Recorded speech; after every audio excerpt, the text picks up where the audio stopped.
Hello दोस्तों, एक बार फिर से हाजिर हूँ क्लास 12 फिजिक्स की एक और महत्वपूर्ण वीडियो लेकर।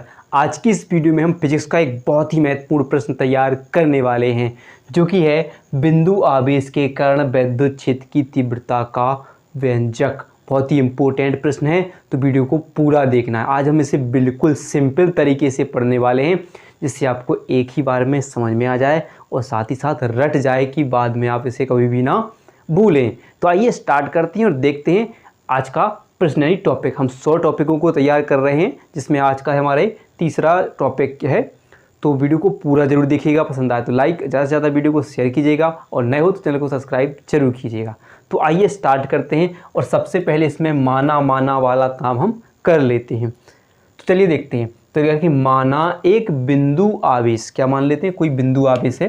तो माना एक बिंदु आवेश Q, क्या है, Q है, जो एक बिंदु O पर स्थित है। किस पर स्थित है? एक बिंदु O पर स्थित है। इस बिंदु O से R दूरी पर, कितनी दूरी पर?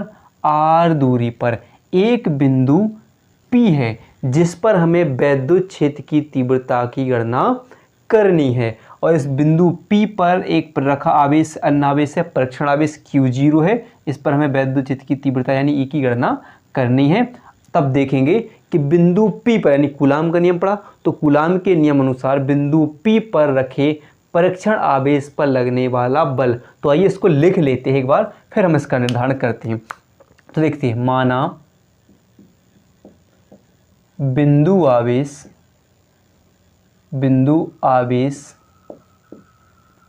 Q बिंदु O पर स्थित है, O पर स्थित है। बिंदु O से क्या करेंगे? बिंदु O से R दूरी पर एक बिंदु P है, एक बिंदु P है, जिस पर वैद्युत क्षेत्र की तीव्रता, यानी बिंदु आवेश कह सकते हैं, वैद्युत क्षेत्र की तीव्रता की गणना करनी है। ठीक है, गणना करनी है। याद रहेगा नहीं कि माना एक बिंदु आवेश Q है, वो किस पर स्थित है? बिंदु O पर स्थित है। इससे R दूरी पर एक बिंदु P है, जिस पर हमें वैद्युत क्षेत्र की तीव्रता की गणना करनी है, तथा बिंदु P पर एक परीक्षण आवेश Q0 रखा हुआ है। तो इस पर कूलाम के अनुसार कि बिंदु P पर स्थित, यानी बिंदु P पर क्या है, रखा परीक्षण आवेश पर लगने वाला बल मान लेते हैं क्या है? F है। तो क्या लिखेंगे? अतः बिंदु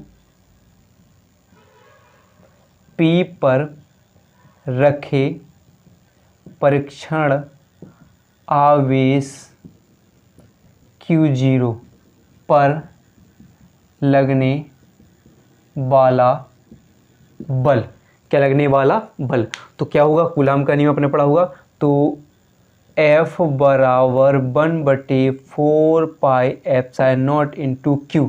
1 Q2 होता है, तो यहाँ पर Q क्या है? Q1 क्या है? Q है। Q2 क्या है? Q0 है। तो हम क्या लिखेंगे? Q1 और Q0 बटे क्या लिखेंगे? R²। इसको नाम दे देंगे समीकरण 1 नाम दे देंगे। अब देखेंगे कि P बिंदु पर उत्पन्न वैद्युत क्षेत्र की तीव्रता। तो क्या लिखेंगे? P बिंदु पर उत्पन्न वैद्युत क्षेत्र की तीव्रता, वैद्युत क्षेत्र की तीव्रता। तो हम पढ़ चुके हैं कि वैद्युत क्षेत्र की तीव्रता यानी क्या है, क्या होगी? तो बिंदु क्या हो जाएगी आपकी? E बराबर क्या होगी? F बटे Q0। आपने वैद्युत क्षेत्र की तीव्रता की परिभाषा पढ़ी होगी, ठीक है। तो Q0 होगी, क्योंकि इसे हम समीकरण 2 मान लेते हैं। फिर देंगे समीकरण 1 से F का मान समीकरण 2 में रखने, ठीक है, कहाँ पर रखने पर? रखने पर। तो यहाँ पर F का मान समीकरण 1 से हम रख देते हैं। तो क्या हो जाएगा? E बराबर 1/4 पाई एप्सिलॉन नॉट इंटू क्या हो जाएगा?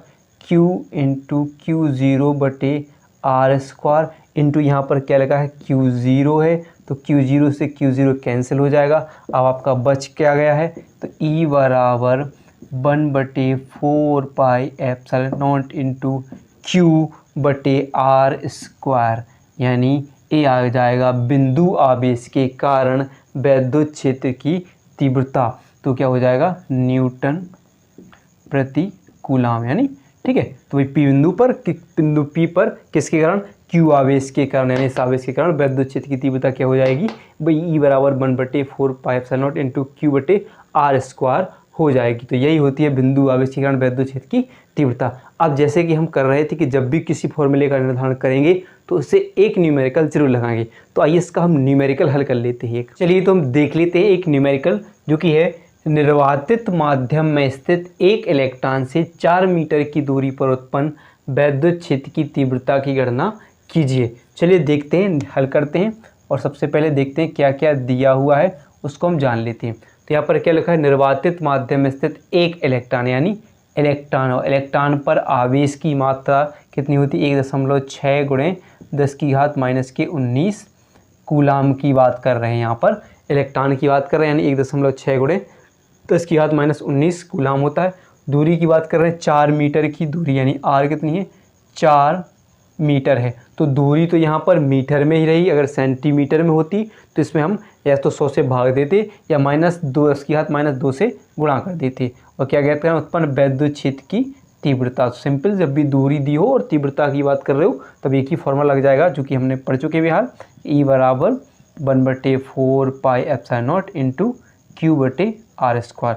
चूँकि आपने देखा होगा 1/4 पाई एप्सिलॉन नॉट का मान 9 × 10⁻9 इंटू Q का मान कितना है, 1.6 × 10⁻⁻19। और दूसरी की बात करें, दूरी r² है, यानी 4 का स्क्वायर हो जाएगा।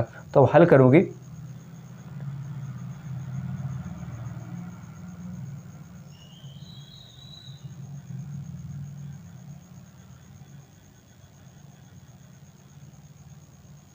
तो क्या हो जाएगा, 9 × 10⁻9 इंटू क्या हो जाएगा, एक। अब यहाँ पर करके देख लेते हैं, चलो यहीं पे करके देख लेते हैं।